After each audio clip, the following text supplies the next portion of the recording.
So hello all, welcome to public information meeting for the construction of the Quinebaug River Trail, state project number 108196. My name is Matthew Bernacki. I'm the task lead with HNTB, who will be supporting the Connecticut Department of Transportation on this project. The agenda for tonight will begin with instructions for the virtual attendees on how to access the closed captioning and subtitles on Zoom. This will be followed by an overview of your civil rights and information on how to participate in the question and answer session following and during the presentation. The project team will be introduced and they will discuss the project background. Following that, the purpose and need, existing conditions, proposed concept, potential impacts, and project schedule and cost will be discussed. Then we'll conclude with the presentation and open for question and answer. That will invite you everyone to come up to the mic and voice any concerns, questions at that time. And with that, I'll be handing over a presentation to our public involvement lead, Gabby Strain. All right. Thank you, Matt. All right, folks. So we do have some information for our online viewers. So if you are in the room, just hold on tight for just a moment. If you are viewing this on Zoom, there are a few things you need to know. If you would like to have closed captioning on, you will follow these 3 steps. You will first click the Show Captions or CC tool on the bottom of your screen. You will go to Speaking Language and select English, and then you can select the language you would like shown for your closed captioning from the list available. This will also be fully recorded and available on Zoom for those who are online and in person to view later. Some information on Title VI Civil Rights. No person shall, on the basis of race, color, or national origin, be excluded from participation or subject to discrimination in the development of this project. I'm going to leave this information up for just a moment. And remember, folks, if you are in person and if you are having trouble seeing the screen, feel free to move up a couple rows. And remember, all of this will be on YouTube for viewing later. All right, and here is the Title VI notice to the public in English. I will leave this up for just a moment. Remember, this will all be online if you cannot see it sitting in person.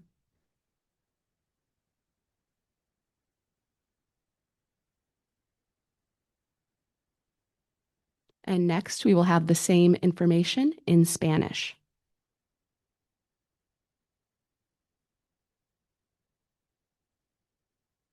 Okay.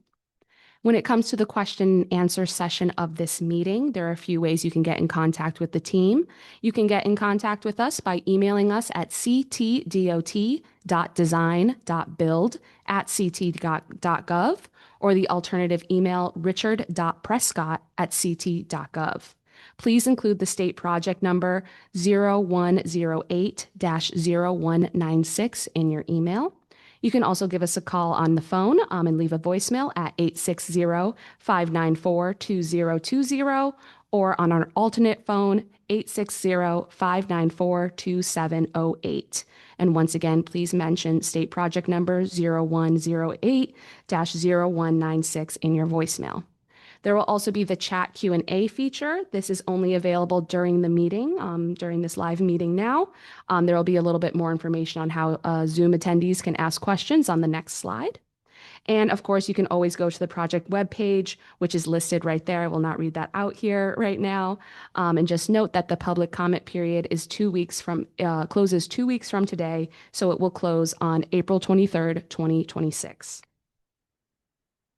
For those who are online and would like to ask a question during our Q&A session, you will follow these 3 steps. You will click the Q&A tool at the bottom of your Zoom webinar window. You will not have access to the chat feature. You will have to use the Q&A window.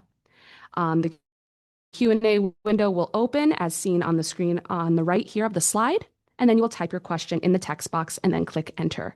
We will be moderating the Q&A window on our side, so any questions that come in from Zoom will be read aloud and shared with the room.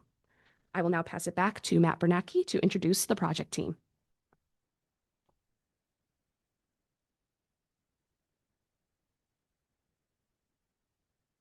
Thank you, Gabby. So now to meet the project team at the Connecticut Department of Transportation.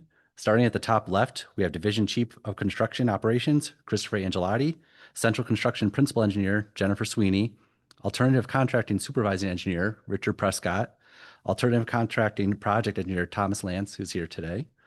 and alternative contracting engineer Maria Wedrogo. Due to the use of earmarks funds for this project, which will be discussed later on, there are also other DOT units that are part of the project team. For example, we have local roads principal engineer Michael Turpak and local road supervising engineer Devin Resico. Lastly, Brett Stark, a liaison for the federal earmark program, has been involved in this project since its inception. Sorry about that. And he is also present tonight.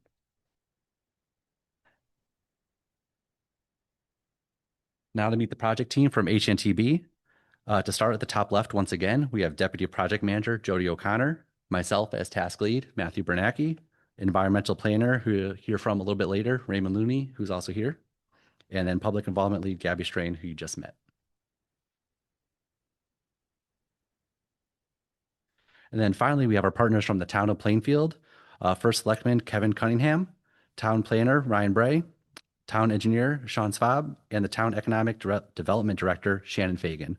As you can see, there are multiple partners on this project that will help make this a success.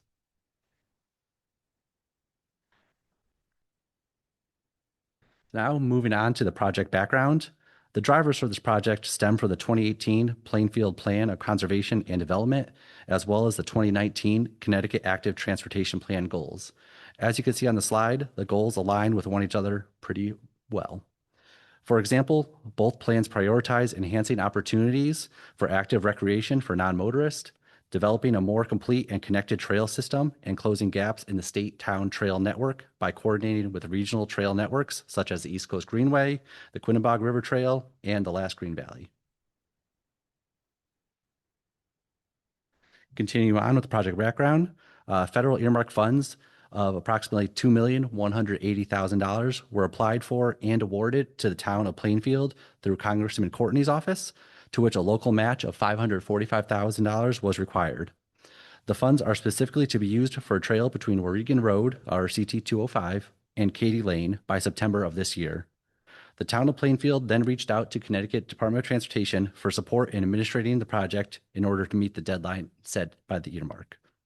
Connecticut DOT agreed to administer the project, similar to the arrangement on the nearby Moosup Valley State Park project, and provide the local funding match as well.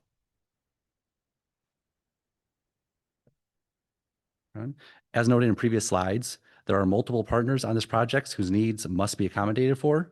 For example, CT Deep's concerns include security of the trout hatchery, protection of the wildlife management area, trail maintenance, and monitoring and enforcing of violations. The project team also realizes local residents are partners in this project and will open the floor to hear concerns at the end of this presentation. To date, the project team has completed a survey of the corridor, conducted environmental and cultural resources screening and coordination, determined the project delivery method as design build, which I'll touch on a little bit later, and developed the scope and cost evaluations. So as I just mentioned, what is design build? The project is being delivered this method, which is an alternative project delivery method. So how exactly does that work and how does it differ from traditional project delivery methods?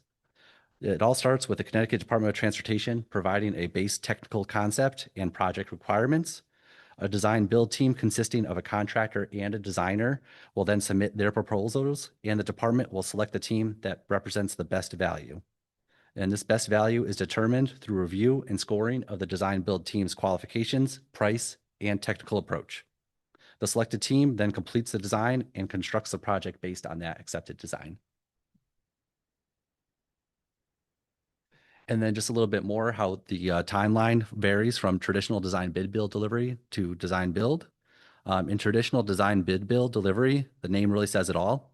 The project will be fully designed before moving into the procurement phase or bidding, and then it will be fully constructed. In design build delivery, the project will be designed to a certain level to develop the base technical concept. The design will then be taken over by the selected design build team, who will work concurrently to advance design while at the same time beginning construction. The concurrent work allows overall project duration to decrease as shown on the slide here. Okay. And now diving into the project proposes to connect South Walnut Street near the intersection of First Street at the northern end, and then to Trout Hatchery Road at the southern end via a paved multi-use path. The path will utilize the existing trolley trail through the CT Deep owned land. The project team is also currently exploring options that could extend the trail further onto Trout Hatchery Road, shown on the south side, the left side of the screen here.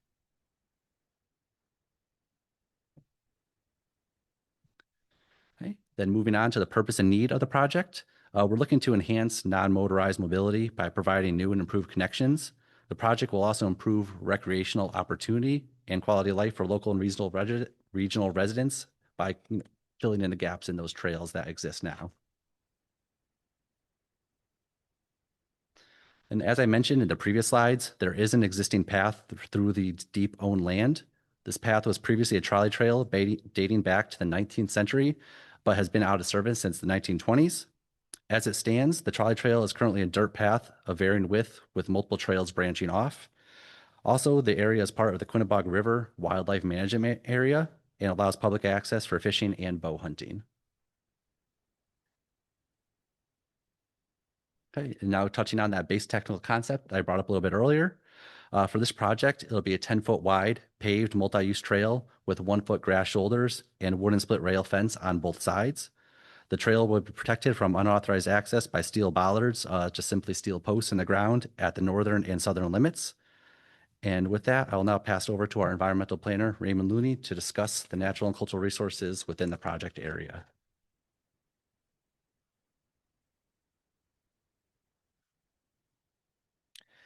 All right, so in the project area, there is the potential for regulated resources and protected species. Minor impacts may occur, however, exact areas are currently unknown. Field studies are to begin in spring of 2026. The Central Village Historic District is nearby at the southern terminus of the proposed trail, and the trail crosses into the Warrigan Historic District at the northern terminus.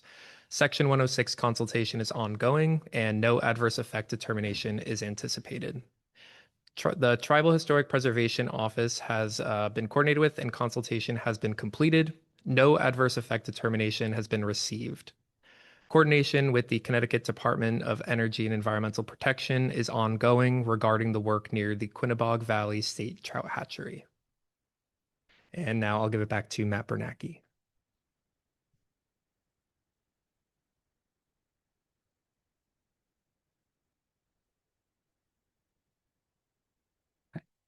Thanks, Raymond. And then just continuing on with the potential impacts within the project area, there's one utility pole and overhead wires near the northern end of the trail, which you could see in the picture. Also in the picture of the existing path, you could see that does not interfere with the pole and no relocation is anticipated. And then at the southern end of the trail, near the trout hatchery, there are underground utilities that feed the trout hatchery pump houses, and coordination with the hatchery is ongoing regarding possible impacts to those. Then regarding rights of way, private property impacts are limited to there are no private property impacts anticipated, and the property impacts are only limited to the CT Deep owned land. Impacts will be finalized once a final concept has been approved when that design build team comes on board. Then moving on to the anticipated project schedule, we have the public information meeting tonight, with the next milestone being the request for proposal to those design build teams in August. Following design build team submissions and scoring by Connecticut Department of Transportation, the contract will be awarded of May of 2027 with notice to proceed in July of 27. From notice to proceed, the design build team will finalize design, acquire permits, and submit early construction packages to allow for construction to start in the spring of 2028. And then lastly here, the estimated construction cost for the trail is between $1 million and $2.49 million. As described previously, anticipated funding sources will be 80% federal fund and 20% state funds. And with that, on behalf of the project team, we'd like to thank you for your time and participation during this presentation. We'd like to open the floor for comments and questions, both in person and online. If you'd like to ask a question in person, we ask you to come to the podium and answer your question there, and we'll answer. Thank you, everyone.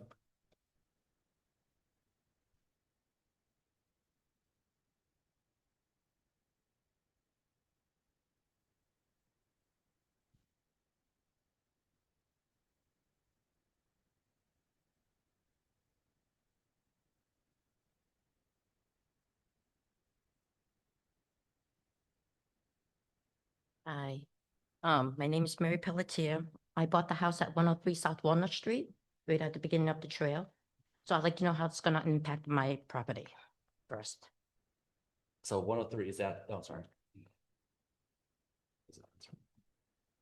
Thank you. Is that the one, so at the northern end at South Walnut Street, is that the one on the side of the river or across the road? I'm just trying to think which one 103 is. I'm right in front of the pump house. Okay. 105. Yep, so right now, we're not anticipating any impacts to your private property. We're looking to stay within the CTD property and also in the area avoid the wetlands. So right now, it's just going to be that existing trail that's there is proposed to be. Are you gonna make the trail from the road down to it, the entrance? Or is the It's going to entrance- connect to, the asphalt drive or the asphalt sidewalk that's there now. It's proposed to connect to that. So come out of the woods there, connect. Okay, and so then- it won't come onto near my property? Because I don't know exactly if I own any of that beginning trail from the road to where you're gonna stop. Right now, we do have the right-of-way title search going on just to confirm, but Okay. based on preliminary information, it does not appear that that land will be affected or your land will be affected. Now, how about the ravine that comes down between the road and the trail? That's already overflowed once onto my property. Is that the one there's a head wall right at the, Yeah, pretty much it where that comes down driveway the hill, ends? it comes down and then it goes down this way. It's already overfilled once into my property. How are you gonna protect that? That comes down and comes across to the river.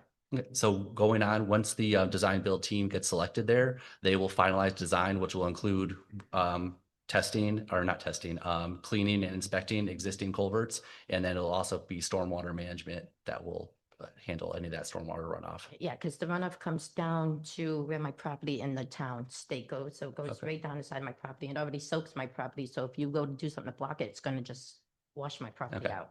Okay, yep, and I think that's where the wetlands were noted or areas down Mhm. there, so it does add up, yes. But yeah, we'll have the design build team will look into that. The internet is not that good down there. What about for like 911 calls in case there's an emergency? We really don't have good internet in that area completely. The project doesn't propose to have any upgrades to that. We won't be affecting the existing utilities that are there. Okay.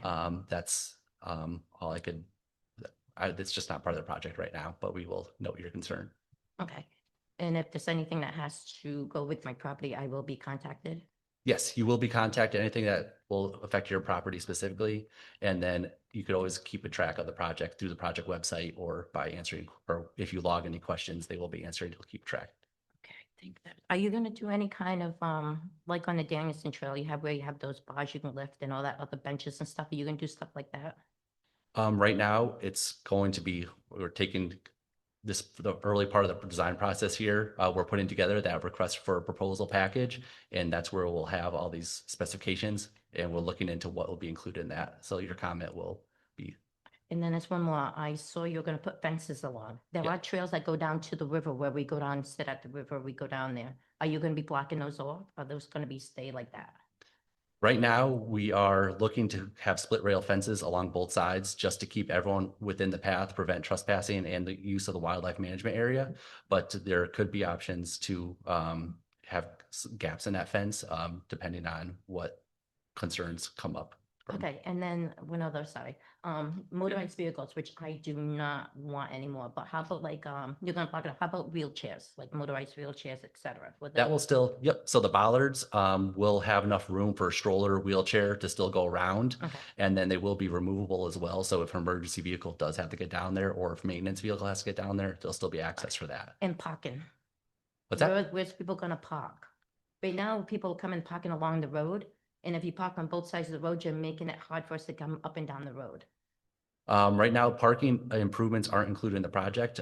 There are parking areas for the river near the hatchery, but besides that, That's down there, but not up on my end. okay, that'll be something that we'll take into consideration. Because And people thank you for already bringing that up. parking on the road to go check the trail out, which is no problem, but then they're making it hard for me to come out of my drive Okay. and for people to come up and down the hill. And there's a lot of kids on that street. Okay, So that's gonna be another concern. okay, thank you. Thank you for bringing that up. Thank you. We do have some questions in the chat. So this is from AJ. He asked, will the trail connect to the Killingly bike path? And if not immediately, are there future plans to make this connection? Right now, we're looking at options to have those connections, have, like I mentioned, all the goals of the town and state projects to connect the gaps in the trails. So there is no defined actual connection at this point, but we are keeping that in mind with the whole trail system. So this is looking to be one part of that. Correct. Just to clarify that, right, it will not be done as part of this project. This project will simply be focused on that section that was covered here today. Thank you. Another question online from AJ. Will there be any trail illumination? Right now, we are still determining the need or the needs and the applicability of lighting on the trail. That will be something that we will be diving in further as we further this design. So we'll have to get back to you on that one, AJ. One more from AJ. Will there be rest stops with benches along the trail? That'll be another answer similar to the lighting. It'll be something that we'll have to research and look into incorporating that into the RFP for the proposers to make sure that they are on the trail. But right now, I do not have an answer for that one. We'll be looking into it. Great. AJ says thank you. You're welcome. All online. We have another question from Michael G. online. What are your plans for the walkway in front of the mill? Right now, the walkway in front of the mill, the trail is proposed to be connected to that walkway. So there will be not any planned improvements at this time.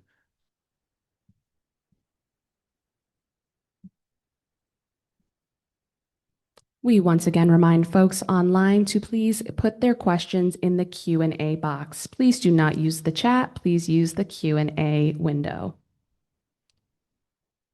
Anyone else in the room for questions? While we have a stall here in the online Q&A.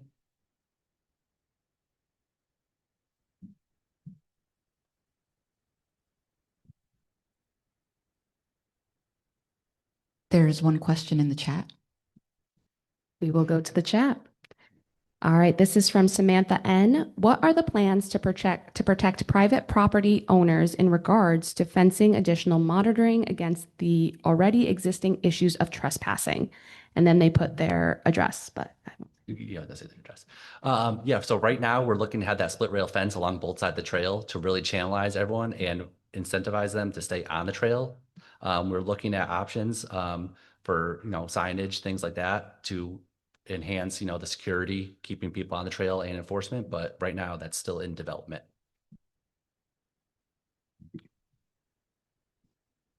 folks online, this is your reminder to please send any questions you may have in the Q&A feature.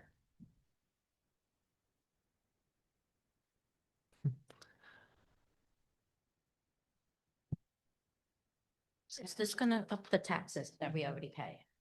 The tax, oh, Sorry. no, you're good. Yes. I got you. Well, for everyone else here. Regarding taxes, this program is proposed to be funded 80% federal dollars, and that earmark had to have a local match, which this Connecticut DOT is covering that local match. Okay. I can't speak to what taxes are going to do, but for this project, that's how the funding sources are going to work Okay. out. And when the other question about protecting our properties, et cetera, some of these people down there, as you could saw, this garbage everywhere. They don't care. I have cameras and they don't care. What are you gonna do about maybe cameras down the trail? Because it's their say against somebody else's say, you know what I mean? So Yeah, we're looking at all options. These questions that you are all bringing up will definitely help that process. And like I said, we don't have all the answers right now. It's still early in the process, but we are going to be developing the design and looking to get you guys answers for those. okay. And then I'm sorry, I'm a new homeowner. No, you're good. Keep So going. I actually are surrounded pretty much by the town and state property. So when you're coming down, like I said, the ravine that comes down by my property, are you guys gonna be doing a survey to do? So I see where you marked some of it already. I didn't know how close you're gonna be, like, so I haven't had my property surveyed. We tried to get surveyed, no one got back to us. Mhm. So we didn't know what's gonna happen to where, because we don't have a privacy fence yet, and so we have cameras to keep people up. But we don't know where the property lines are. We don't know, like I said, so we're not sure what we need to do on our end also. Okay. Because if you're gonna connect from in front of the bonds completely down the mill where the sidewalk is, you're gonna come right in front of my property, Okay. right there. So with that survey that was done, we extended it about from where the proposed trail is to about 20 feet outside of it.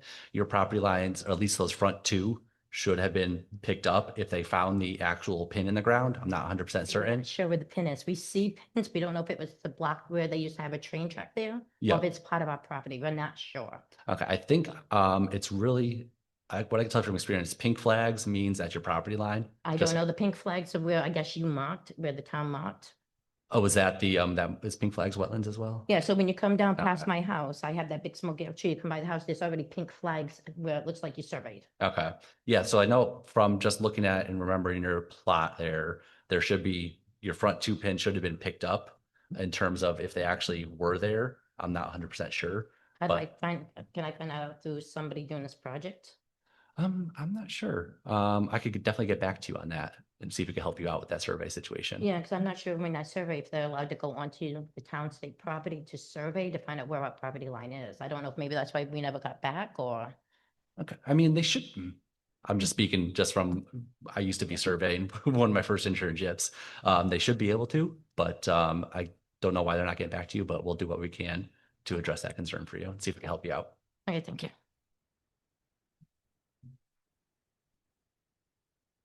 Once again, folks on Zoom, please send any questions through the Q&A feature.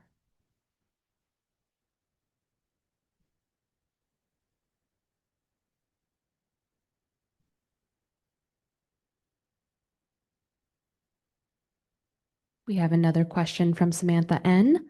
Will the town be willing to install privacy fencing for property owners that are right against the trail? I cannot speak for the town at this moment, but is your question coming in and concerns being noted will be looked at, and we'll get you an answer as soon as we can.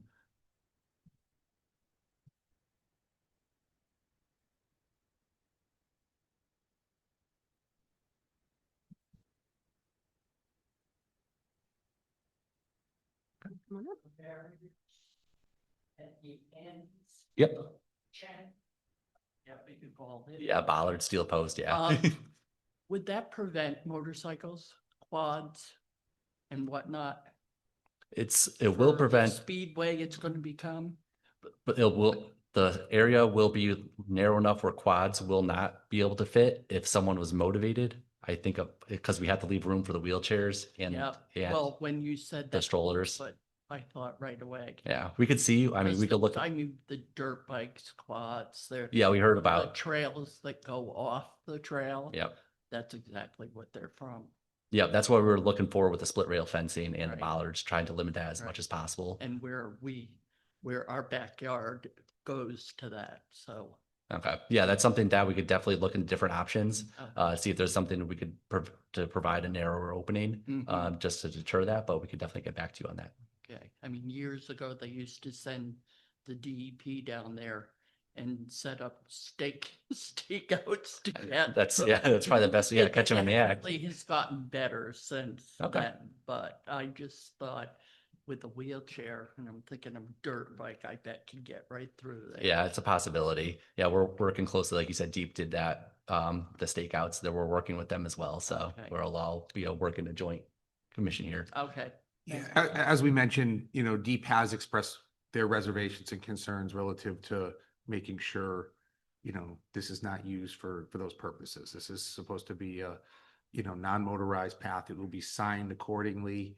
And, there will need to be some coordination moving forward regarding enforcement, maintenance, things like that here to address those issues. We recognize those are concerns. That's part of the discussions that have to be kind of finalized here as we advance the design through, so.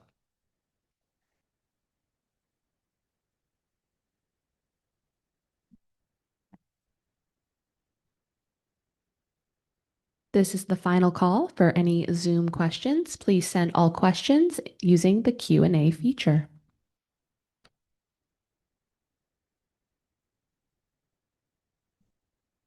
Okay, if there's no one else in the room, we'd like to formally close out the presentation. There will be, like Gabby mentioned, a 2-week window where you could post or ask any additional questions that will be incorporated into this meeting, and we'll get our responses out to you as soon as we can.